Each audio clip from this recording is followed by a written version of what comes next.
سورہ زمر کی آیت نمبر 42 سورہ زمر کا 5واں رکوع اور 24ویں پارے کا دوسرا رکوع۔ اللہ رب العالمین نے ارشاد فرمایا، اللہ یتوفی الانفس حین موتها، اللہ جانوں کو وفات دیتا ہے ان کی موت کے وقت،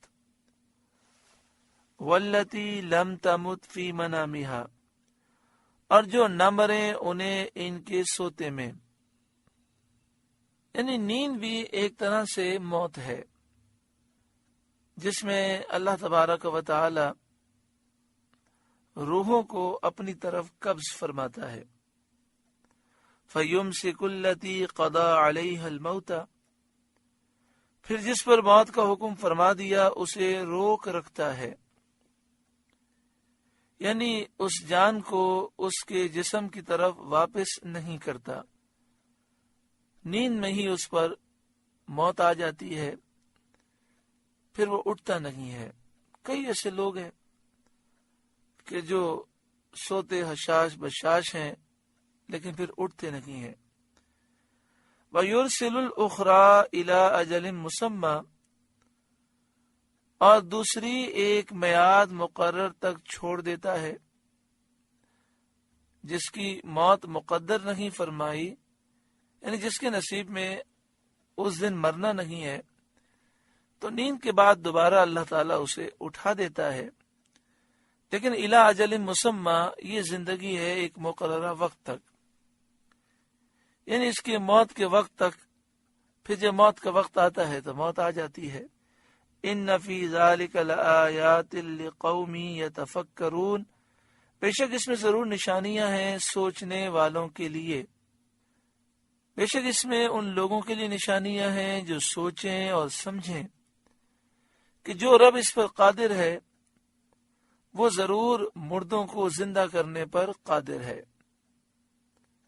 ام اتخذوا من دون اللہ شفعاء، کیا انہوں نے اللہ کے مقابلے میں کچھ سفارشی بنا رکھے ہیں، یعنی اللہ کے مقابلے میں یہ بتوں کو شفیع اور سفارشی سمجھتے ہیں، اور بتوں کی نسبت وہ کہتے ہیں کہ یہ اللہ کے پاس ہمارے شفیع ہیں، شفاعت کرنے والے ہیں۔ قل، اے محبوب آپ فرمائیے، اولو کانوا لا یملکون شیئا ولا یعقلون، کہ اگرچہ وہ کسی چیز کے مالک نہ ہوں اور نہ عقل رکھیں، کیا اگرچہ وہ بت کسی چیز کے مالک نہ ہوں، نہ شفاعت کے، نہ کسی اور چیز کے مالک ہوں اور نہ عقل رکھیں، پھر بھی تم ان کے بارے میں یہ عقیدہ رکھو گے کہ یہ بت اللہ کے حضور شفاعت کریں گے۔ قل للہ الشفاعۃ جمیعا، آپ فرمائیے شفاعت تو سب اللہ کے ہاتھ میں ہے، جسے اللہ تعالی اجازت دے گا، جو اللہ کا معزون ہو وہی شفاعت کر سکتا ہے، اور اللہ تعالیٰ اپنے بندوں میں سے جسے چاہے شفاعت کا اذن دیتا ہے، شفاعت کرنے کا اختیار دے گا۔ بتوں کو اللہ تعالیٰ نے شفیع نہیں بنایا، شفاعت کرنے والا سفارشی نہیں بنایا۔ دوسری بات یہ کہ جو اللہ کے نیک بندے شفاعت کرنے والے ہیں، سفارشی ہیں، ان کی بھی پوجا نہیں کی جا سکتی۔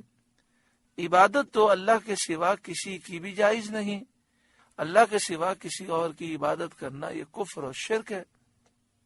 لہو ملک السماوات والارض، اسی کے لیے ہے آسمان و زمین کی بادشاہی، ثم الیہ ترجعون، پھر تمہیں اسی کی طرف پلٹنا ہے، آخرت میں تم اللہ کے حضور ہی حاضر ہوگے۔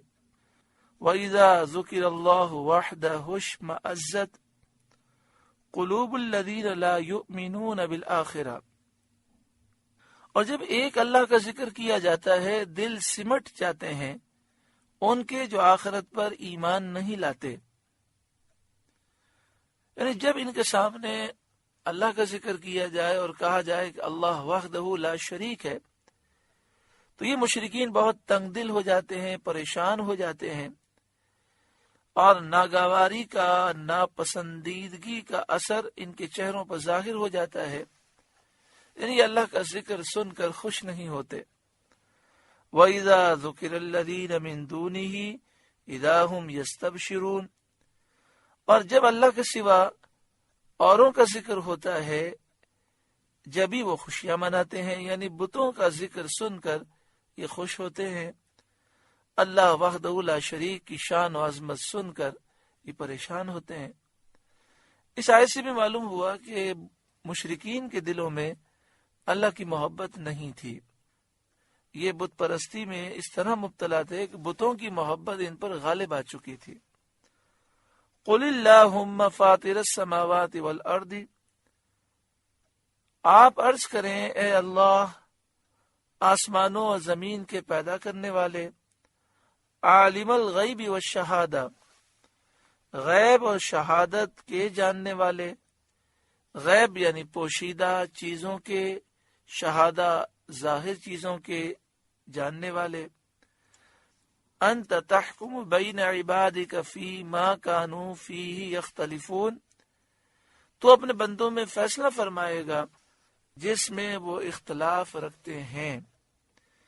اے اللہ جب تو فیصلہ فرمائے تو ہم مسلمانوں کو نجات عطا فرما۔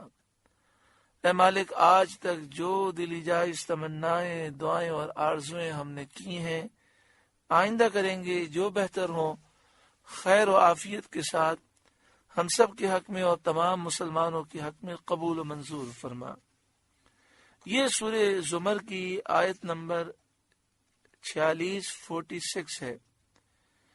اس میں فرمایا گیا کہ فی ما کانوا فیہ یختلفون، اللہ تعالیٰ فیصلہ فرمائے گا جس میں وہ اختلاف رکھتے تھے، یعنی دین کے معاملات میں جو کفار اختلاف رکھتے تھے اللہ تعالیٰ وہ چیزیں ظاہر فرما دے گا، اور مسلمانوں کو فتح و نصرت دنیا میں بھی نصیب ہوگی اور آخرت میں بھی نجات انہی کے لیے ہے۔ سورہ زمر کی آیت نمبر 46 جو ابھی ہم نے تلاوت اور اس کا ترجمہ اور تفسیر سماعت کی، اس کے متعلق حضرت سعید بن مسیب رضی اللہ تعالیٰ عنہ سے منقول ہے کہ یہ آیت پڑھ کر جو دعا مانگی جائے قبول ہوتی ہے۔ تو آئیے ہم پھر اس آیت کریمہ کی تلاوت کرتے ہیں، ترجمہ سنتے ہیں، پھر ہم دعا کرتے ہیں کہ حضرت سعید بن مسیب تابعی بزرگ ہیں اور صحابہ کرام سے انہوں نے علم حاصل کیا، اور یہ اللہ کے وہ ولی ہیں کہ جب یزیدیوں نے مسجد نبوی شریف پر حملہ کیا تو یزیدیوں نے ان کو نبی اکرم صلی اللہ علیہ وآلہ وسلم کے روضہ اقدس کے حجرے میں بند کر دیا تھا۔ اس وقت یہ حجرہ مبارک تھا اور تینوں مزارات اس میں ظاہر تھے، تو آپ فرماتے ہیں باہر سے انہوں نے دروازہ بند کر دیا۔ 3 دن حضرت سعید بن مسیب رضی اللہ تعالیٰ عنہ رسول اللہ صلی اللہ علیہ وآلہ وسلم کے روضہ اقدس پر حجرے میں رہے۔ آپ کہتے ہیں اندھیرا تھا، مجھے نہیں معلوم ہوتا تھا کہ سورج کب نکلا کب ڈوب گیا، نمازوں کے اوقات کا مجھے پتہ کیسے چلتا، لیکن میری کوئی نماز قضا نہیں ہوئی۔ آپ فرماتے ہیں جب بھی نماز کا وقت ہوتا تو قبر انور سے میں نبی اکرم صلی اللہ علیہ وسلم کی اذان کی آواز سنتا اور اس پر میں نماز ادا کرتا۔ تو یہ وہ خوش نصیب تابعی بزرگ ہیں جنہوں نے نبی اکرم صلی اللہ علیہ وآلہ وسلم کی قبر انور سے آپ صلی اللہ علیہ وآلہ وسلم کی آواز مبارک کو سماعت کیا۔ تو آپ فرماتے ہیں یہ آیت پڑھ کر جو دعا مانگی جائے قبول ہوتی ہے۔ قل اللہم، اے محبوب آپ عرض کریں اے اللہ فاطر السماوات والارض، آسمان و زمین کے پیدا کرنے والے، عالم الغیب والشہادہ، غیب اور شہادت کے جاننے والے، پوشیدہ اور ظاہر کے جاننے والے، انت تحکم بین عبادک فیما کانوا فیہ یختلفون، تو اپنے بندوں میں فیصلہ فرمائے گا جس میں وہ اختلاف رکھتے تھے۔ تمام بھائیوں تمام بہنوں سے گزارش ہے کہ اپنی دعائیں دل میں اللہ رب العالمین کی بارگاہ میں عرض کریں۔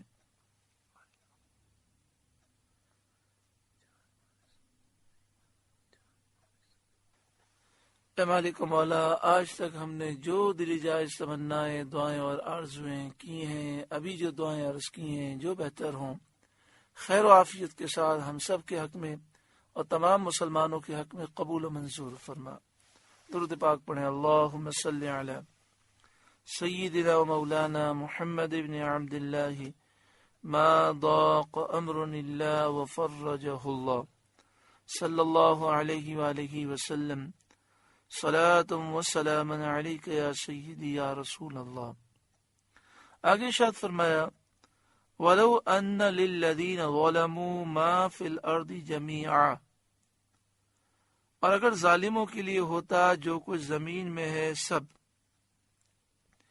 وَمِثْلَهُ مَعَهُ، اور اس کے ساتھ اس جیسا، یعنی اگر بالفرض کافر تمام دنیا کے اموال، ذخائر، مالوں کے مالک ہوتے اور اتنا ہی اور بھی ان کے ملک میں ہوتا، جتنی دنیا کی دولت ہے اس سے ڈبل دولت کے مالک ہوتے، لَافْتَدَوْا بِهِ مِنْ سُوءِ الْعَذَابِ يَوْمَ الْقِيَامَةِ، تو یہ سب چھڑائی میں دیتے قیامت کے دن کے بڑے عذاب سے، کہ کسی طرح یہ مال دے کر انہیں اس عذاب عظیم سے رہائی مل جائے۔ کل بروز قیامت جب یہ حاضر ہوں گے تو اس قدر عذاب کی ہولناکی ہوگی کہ وہ دیکھ کر یہ تمنا کریں گے کہ اگر ہمارے پاس دنیا کی ساری دولت بلکہ ڈبل دولت بھی ہوتی تو ہم اللہ کی راہ میں اپنی جان چھڑانے کے لیے دے دیتے، فدیے میں سارا مال دے دیتے، لیکن اس وقت اول تو مال کسی کے پاس، کافر کے پاس ہوگا نہیں، بالفرض اگر ہوتا بھی تو قبول نہ کیا جاتا۔ وَبَدَا لَهُم مِّنَ اللَّهِ مَا لَمْ يَكُونُوا يَحْتَسِبُونَ، اور انہیں اللہ کی طرف سے وہ بات ظاہر ہوئی جو ان کے خیال میں نہ تھی، یعنی ایسے ایسے شدید عذاب جن کا انہیں خیال بھی نہ تھا، وہ عذابات انہوں نے قیامت کے دن دیکھنے ہیں۔ تو جب وہ قیامت کے دن عذاب دیکھیں گے تو سوچیں گے کہ ایسے عذابات تو کبھی سوچ میں بھی نہ تھے۔ اس آیت کی تفسیر میں یہ بھی کہا گیا ہے کہ وہ گمان کرتے ہوں گے کہ ان کے پاس نیکیاں ہیں، اور جب نامہ اعمال کھولیں گے تو گناہ ظاہر ہوں گے، بدیاں ظاہر ہوں گی۔ وَبَدَا لَهُمْ سَيِّئَاتُ مَا كَسَبُوا، اور ان پر اپنی کمائی ہوئی برائیاں کھل گئیں، یعنی کل بروز قیامت ان کی برائیاں ان پر کھل جائیں گی جو انہوں نے دنیا میں کی تھیں، اللہ تعالیٰ کے ساتھ شریک کرنا اور اللہ کے دوستوں پر ظلم کرنا وغیرہ، ساری برائیاں ان پر کھل جائیں گی۔ وَحَاقَ بِهِم مَا كَانُوا بِهِ يَسْتَهْزِئُونَ، اور ان پر آ پڑا وہ جس کی ہنسی بناتے تھے، یعنی کل بروز قیامت ان پر وہ عذاب آ جائے گا جس کا وہ مذاق اڑاتے تھے۔ فَإِذَا مَسَّ الْإِنسَانَ ضُرٌّ دَعَانَا، پھر جب آدمی کو کوئی تکلیف پہنچتی ہے تو ہمیں بلاتا ہے، پکارتا ہے۔ ثُمَّ إِذَا خَوَّلْنَاهُ نِعْمَةً مِنَّا، پھر جب اسے ہم اپنے پاس سے کوئی نعمت عطا فرمائیں، قَالَ إِنَّمَا أُوتِيتُهُ عَلَى عِلْمٍ، کہتا ہے یہ تو مجھے ایک علم کی بدولت ملی ہے، یعنی میں معاش کا جو علم رکھتا ہوں اس کے ذریعے سے میں نے یہ دولت کمائی ہے، جیسا کہ قارون نے کہا تھا۔ یعنی مصیبت میں اللہ کو پکارتا ہے، جب مصیبت دور ہو جاتی ہے تو اپنی بڑائی کرتا ہے۔ بل ہی فتنۃ ولکن اکثرہم لا یعلمون، بلکہ وہ تو آزمائش ہے مگر ان میں بہتوں کو علم نہیں۔ یعنی یہ نعمت اللہ تعالیٰ کی طرف سے آزمائش اور امتحان ہے کہ بندہ اس کا شکر کرتا ہے یا نہ شکری۔ ولیکن اکثرہم لا یعلمون، مگر ان میں بہتوں کو علم نہیں، اکثر لوگ جانتے نہیں کہ یہ نعمت اور یہ عطا امتحان ہے اور استدراج ہے۔ قد قالها الذین من قبلہم، ان سے پہلے لوگوں نے بھی ایسے ہی کہا، ان سے اگلے بھی ایسے ہی کہہ چکے. یعنی یہ بات قارون نے بھی کہی تھی کہ یہ دولت مجھے اپنے علم کی بدولت ملی ہے. اور چونکہ قارون کی قوم اس کی اس بیہودہ گوئی پر راضی رہی تھی تو قوم بھی کہنے والوں میں شمار ہوئی. فما اغنا عنہم ما کانوا یکسبون، تو ان کا کمایا ان کے کچھ کام نہ آیا. فاصابہم سیئات ما کسبوا، تو ان پر پڑ گئیں ان کی کمائیوں کی برائیاں، یعنی جو گناہ انہوں نے کیے تھے ان کی سزائیں ان پر آ گئیں. والذین ظلموا من ہؤلاء سیصیبہم سیئات ما کسبوا، اور وہ جو ان میں ظالم ہیں ان قریب ان پر پڑیں گی ان کی کمائیوں کی برائیاں. وما ہم بمعجزین، اور وہ قابو سے نہیں نکل سکتے. چنانچہ وہ 7 برس قحط کی مصیبت میں مبتلا رکھے گئے. ان مراد یہ ہے کہ جن لوگوں نے ظلم کیا، گناہ کیے، دنیا میں بھی ان گناہوں کی نحوستیں ان پر آئیں گی اور آخرت میں بھی آئیں گی. اولم یعلموا ان اللہ یبسط الرزق لمن یشاء ویقدر، کیا انہیں معلوم نہیں کہ اللہ روزی کشادہ کرتا ہے جس کے لیے چاہے اور تنگ فرماتا ہے جس کے لیے چاہے. ان فی ذلک لآیات لقوم یؤمنون، بے شک اس میں ضرور نشانیاں ہیں ایمان والوں کے لیے. سورہ زمر کا 5واں رکوع مکمل ہوا. اللہ تعالیٰ اس رکوع کے نور سے ہمارے قلوب کو روشن منور فرمائے.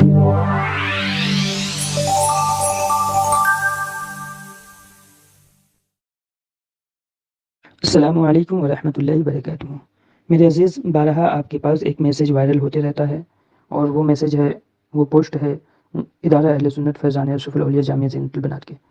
جامعہ زینت البنات جو کبھی صرف ایک نام تھا، آج الحمدللہ ایک ٹرسٹ کے میں تبدیل ہو گیا ہے، اور ساتھ ہی ساتھ یہ رجسٹریشن بھی ہو گیا ہے. اس کا پین کارڈ اور ضروری دستاویز بھی ہم نے حاصل کر لیا ہے. یہ میسیج جو ہم آپ کے پاس بارہا بھیجتے ہیں، آخر یہ بھیجنے کا مقصد کیا ہے؟ کیا آپ کو پریشان کرنا؟ کیا آپ سے زبردستی چندہ لینا؟ ہرگز نہیں، بلکہ فقط یہ نیت ہے کہ آپ تک ہماری سوچ کو پہنچانا. ہم آج یہ مدرسہ بنا تو رہے ہیں، لیکن اس مدرسے کو بنانے میں کہیں نہ کہیں غریبوں کی وہ سوچ شامل ہے، وہ خواہشیں شامل ہیں، جس میں اکثر جو غریب طبقہ، میڈیم کلاس کے لوگ ہوتے ہیں، ان کے ذہن میں یہ خیال آتے رہتا ہے کہ کاش ہمارے پاس پیسہ ہوتا تو ہم مدرسہ بناتے، مگر دولت تو ہے نہیں، بنائے تو بنائے کیسے؟ اور اسی صف میں بھی شامل ہوں. میں بھی ایک میڈیم کلاس نارمل انسان ہوں. میرے پاس بھی دولت کے معاملے میں کچھ ہے نہیں، لیکن خواہشیں بہت ہیں. تو میرے ذہن میں بھی خیال آیا کہ میں بھی مدرسہ قائم کروں، لیکن اللہ کا فضل ہوا کہ ہم نے صرف خواب نہیں دیکھا، بلکہ خواب کو پورا کرنے کا حوصلہ بھی دکھایا. حوصلہ یہ تھا کہ ہم نے اسی خواہشات کو مد نظر رکھتے ہوئے ہم نے اپنے مدرسے کے پورے پروجیکٹ نکالے، جو کہ تقریباً 60 لاکھ روپے کا پروجیکٹ ہے. اس 60 لاکھ روپے کو ہم نے 1200 حصہ میں تقسیم کیا، جو کہ 5000 کی شکل میں تبدیل ہو گیا. اب جو آدمی 5000 روپیہ دے کر کے ہمیں مدد کرتا ہے، یعنی اس مدرسے کو بنانے میں ہماری مدد کرتا ہے، ہم اسے کیا دے رہے ہیں؟ بے شک اگر آپ صرف ایک چندے کی نظر سے دیکھیں گے تو یہ ایک چندہ ہے، لیکن اگر اپنے لیے مدد کرنے کی نظر سے دیکھیں، جیسا کہ اور لوگوں نے دیکھا اور اب تک حصہ لے چکا ہے، آپ ویب سائٹ میں جا کر حصے دار کی لسٹ میں جا کر انہیں دیکھ سکتے ہیں. اس میں ان کا نام ملے گا، ان کے والد کے نام، اگر عورت ہے شادی شدہ تو ان کے شوہر کے نام، ساتھ میں ان کا ایڈریس اور ان کے ووٹر آئی ڈی کی ایپک نمبر بھی ملے گا. یہ ہم ویب سائٹ میں اس لیے شو کیے تاکہ ان کے آنے والے اولاد کے لیے ان کا نام زندہ رہ سکے. بہرحال ہم مدرسے میں جو 5000 روپے دیں گے ان کو تحفہ ہی یہ دیں گے. ایک نمبر، مدرسہ انہی کے نام سے ہم تیار کرا دیں گے جس سے ان کی خواہش پوری ہو جائے گی. دوسرے نمبر، ان کے نام کو مدرسے کی دیوار میں پلس ویب سائٹ میں لکھوا دیں گے تاکہ ان کے آنے والی نسل کئی نسل کے بعد میں بھی اگر چاہے تو ان کے مکمل بائی ڈاٹا نکال سکتا ہے ہمارے ویب سائٹ میں جا کر کے. اور تیسرا تحفہ یہ ہوگا کہ ان کو ہر سال نو ختم قرآن خوانی کرا کے مدرسے کی جانب سے دیں گے. جب تک وہ زندہ ہے قرآن خوانی کرا کر دیں گے، جب بھی انتقال ہوتا ہے یہ قرآن خوانی ان کے نام پہ فکس ہو جائے گا. یعنی کہ 5000 روپیہ آپ ہمیں دیتے ہیں تو اپنے آنے والے نسل کے لیے اپنے نام کو ویب سائٹ کے ذریعے سے زندہ بھی رکھ سکتے ہیں، جو کہ خود اپنا پرسنل ویب سائٹ اگر بنانا چاہتے ہیں آپ اس کے لیے تو کئی ہزار روپے خرچہ ہو جائے گا. دوسرے نمبر میں آپ کے لیے جب تک مدرسہ ہے تب تک قرآن خوانی کا ایک سسٹم بن جائے گا، جب تک آپ زندہ ہیں قرآن خوانی کرا کر آپ کو دیں گے. جب بھی انتقال ہوتا ہے وہ انسان جس کے نام پہ حصہ آئے گا تو اب ان کے گھر والے ان کے نام پہ قرآن خوانی کرائے نہ کرائے کوئی مطلب نہیں، مدرسہ ہر سال قرآن خوانی کرا کر ایصال ثواب کراتے رہے گا. کب تک؟ جب تک مدرسہ ہے تب تک. تو کسی اچھے انسان کی بقول کہ انہوں نے کہا تھا کہ مولانا جو طریقہ آپ دے رہے ہیں قرآن خوانی کا کہ ہمیشہ کے لیے قرآن خوانی کرا کر 9 ختم آپ ایصال ثواب کرواتے رہیں گے ہر سال، اگر مجھ جیسا انسان سے اگر آپ 50,000 روپے پر حصہ بولتے تو بھی میں ہنستے ہنستے دیتا، لیکن آپ سے میں 50,000 نہیں صرف 5,000 روپے کا سوال کر رہا ہوں، اور وہ بھی اپنے ذاتی استعمال کے لیے نہیں بلکہ ایک مدرسہ قائم کرنے کے لیے. کیسا مدرسہ؟ اس کے بارے میں آپ ویب سائٹ میں جا کر کے جانکاری حاصل کیجیے، آپ کو پتہ چل جائے گا کہ اس مدرسے کے مادھیم سے ہم کیا کیا کر کے لوگوں کے سامنے رکھنے والے ہیں. جن میں جلسوں میں 3 غریب لڑکیوں کو نکاح کرانے کا سسٹم ہمارے اس مدرسہ سے پاس ہوگا. اسی مدرسہ میں یتیم بچیوں کو بیٹی بنا کر ان کی مکمل پرورش کرنے کا سسٹم ہمارے اسی مدرسے سے پاس ہوگا. انشاءاللہ اسی مدرسہ سے ہم لوگوں کو یہ ذہن دیں گے کہ جہاں پہ درس نظامیہ، درس حفظ و قرات، افتاء تک کی پڑھائی کرا رہے ہیں وہیں پہ ہمیں نمازی بنانے کے اوپر اسپیشل کلاس کا بھی انتظام کرنا چاہیے. یہیں پہ ہم یہ بھی بتائیں گے کہ ہمیں مدرسہ کو اسلامک آدھار پہ چلانا چاہیے، نہ کہ دنیاوی ایجوکیشن کے آدھار پہ جو ہم چلا رہے ہیں کہ ایک بچے کو پہلے ان کے ٹیلنٹ کو جانچتے ہیں اس کے بعد اس کو ایڈمیشن لیتے ہیں. ایک چیز یہ بھی ہم بتانا چاہیں گے کہ عمر کی مدد سے پڑھنے والے بچوں کے لیے کوئی مقید نہیں ہونی چاہیے، کسی بھی عمر کے بچوں کو ہمیں ایڈمیشن لینا چاہیے اور ان کی چوائس کے مطابق ہمیں انہیں تعلیم دینا چاہیے تاکہ وہ کم از کم اسلام کے اس حکم کو بآسانی تعمیل کر سکے جس میں حکم آیا ہے کہ ہر مرد اور عورت کے اوپر فرض ہے کہ وہ دین اسلام کو سیکھے، علم دین حاصل کرے. تو اس کا وہ حکم اس حکم کی تعمیل آسانی سے کر سکے، اس کا ہمیں ذریعہ بننا چاہیے. اس طرح کی بہت ساری باتیں ہیں، میں کتنا بتاؤں. بہرحال اگر آپ اس میں حصہ لیتے ہیں آپ کی مرضی، ہم آپ کو یہ نہیں کہہ رہے کہ آپ حصہ لیجیے ہی. اس میں ہندوستان سے ہی نہیں بلکہ بیرونی ملک سے بھی لوگ حصہ لے چکے ہیں. بے شک وہ رہنے والے ہندوستان کے ہی ہیں لیکن رہتے ہیں بیرونی ملک میں اور وہیں سے ہماری مدد کیے ہیں. کافی لوگوں کا نام آپ لسٹ میں جا کر دیکھ سکتے ہیں. اور ساتھ ہی ساتھ آپ کو اس میں ہمیں کال کرنے کی بھی ضرورت نہیں ہے. اگر محسوس نہ کریں آپ ویب سائٹ میں جا کر آن لائن مکمل پروسیس کو پورا کر سکتے ہیں. آن لائن ہی پیسہ بھیجیے، آن لائن ہی اپنا نام سبمٹ کیجیے، آن لائن ہی ٹوٹل چیز آپ کر سکتے ہیں. آن لائن کا انتظام ہے. اور میں آپ کو بتا دوں کہ اس مدرسے میں اگر آپ حصہ لے لیتے ہیں تو جو چیزیں آپ کے لیے ملنا ہے وہ تو ملنا ہے، ساتھ ہی ساتھ لائف میں کبھی بھی آپ کی اولادوں کے لیے ایک راستہ بن جائے گا کہ ہاں ہمارے پروجوں نے، ہمارے آبا و اجداد نے مدرسہ قائم کیا ہے، گویا کہ ہم بھی مدرسہ قائم کریں. ساتھ ہی ساتھ میں آپ کو بتا دوں یہ مدرسہ قائم ہوتے ہی جو آپ قائم کریں گے جیسے ہی قائم ہوتا ہے ویسے ہی آنے والے وقت میں ہم مدرسہ کو قائم کرنے کا ایک آسان سا طریقہ دے دیں گے لوگوں کو. اسی مدرسے کے ذریعے سے اگر اس طریقے سے مدرسہ قائم ہوتا ہے تو آنے والے وقت میں ہم اپنے پروزوں کے لیے قرآن خوانی کے ایک بہترین سسٹم بھی بنا دیں گے، ایصال ثواب کا ایک بہترین ذریعہ بنا دیں گے ہم مدرسے کو. بہرحال یہ ایسی باتیں ہو تو بہت لمبی ہو جائے گی. میں آپ سے اور ایک بات ریکویسٹ کر دیتا ہوں کہ ہمارے مدرسے کا کنسٹرکشن کا ابھی مکمل اسٹیمیٹ نکل چکا ہے. تو آپ اس میں آپ ویب سائٹ میں جا کر کے دیکھ سکتے ہیں، اس کا بھی ایک پیج بنا ہوا ہے جس میں جا کر کے آپ کو پتہ چلے گا کہ کتنے اینٹ چاہیے، کتنے بوری سیمنٹ چاہیے، کتنے چھڑ چاہیے، کتنے ایم کے رڈ چاہیے اور کتنے بالو چاہیے، ریت چاہیے، اینٹا پتھر وغیرہ جو ضروریات سامان ہے وہ کتنے کتنے چاہیے. تمام چیزوں کا الگ الگ ایک پروجیکٹ بنا کر ڈالا ہوا ہے. آپ اگر چاہیں تو ان سامان میں بھی حصہ لے سکتے ہیں. اگر وہ سامان دلانے میں آپ حصہ لیتے ہیں تو آپ اگر چاہیں گے تو ہم اپنی مرضی سے نہیں کریں گے. اگر آپ چاہتے ہیں کہ نہیں ہمارا نام ہمارے آنے والے اولادوں کے لیے سیو رہے، یادداشت کے لیے زندہ رہے، تو ہم آپ کا کتنا سامان دیے ہیں اور آپ کہاں کے رہنے والے ہیں، آپ کا نام کیا ہے، آپ کے والد کا نام کیا ہے اور آپ کے ووٹر آئی ڈی کو جوڑ کر کے ہم آپ کے نام کو بھی ویب سائٹ میں ایڈ کر دیں گے. یہ ان لوگوں کے لیے جو سامان ہمیں مہیا کرائیں گے، اور جو 5,000 والا حصہ لیں گے ان کا تو بات الگ ہے، ان کی الگ مسئلہ ہے. اور جو سامان مہیا کرائیں گے ان کے لیے الگ مسئلہ ہے، ان کے الگ طریقے ہیں. لیکن ہاں فوٹو ہم کسی میں بھی ایڈ نہیں کریں گے کیونکہ فوٹو اگر ایڈ کرتے ہیں تو ایک طرح کے گناہوں کا سبب بنے گا جو آنے والے وقت میں گنہگار ہوں گے. تو اس لیے ہم فوٹو کو رائز نہیں دیں گے. بہرحال ان کے نام کو ضرور لکھیں گے تاکہ ان کی یادداشت کے لیے یا ان کے آنے والے اولاد کے لیے ایک سبق بن سکے کہ ہاں ہمارے پروجوں نے